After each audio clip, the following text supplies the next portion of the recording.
Hello guys and welcome back to MS Tech Tutorials, and in today's video I'm going to be showing you guys how to play Basketball Legends for Roblox on the PS4 and PS5 versions of the game. So now let's get started. So the first thing you guys are going to do is you're going to go to the search bar in the top right. Make sure you're underneath experiences and not people, and then you're simply just going to type in basketball. It's going to take me a while because I'm like using one hand. Basketball.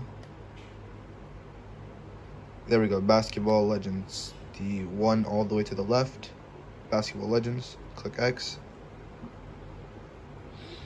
Should be loading now. Alright, so now once you're here, in order to like claim the rewards, you have to press the tab button on your controller so you can see like that circle thing, and then you can go ahead, claim it, and then close it. And then yeah, so now you're basically in the game. You can like move around, you could do whatever, and yeah. So that is it for the video. Thank you guys for watching. Make sure to give the video a thumbs up, subscribe to the channel, and have a great day.